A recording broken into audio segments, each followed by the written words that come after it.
Ayan, dahil malamig ang panahon, magtitimpla tayo ng Milo. Sa oras ng 11:30, magmamaylo muna ako dahil hindi pa ako kakain ng kanin. Wala pang ulam. Milo.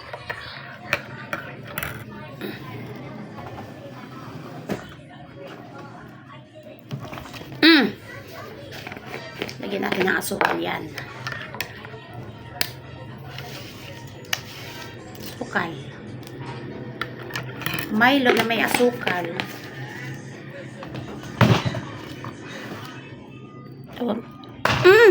Maabot. Lalagyan ko ng cornic. Charot.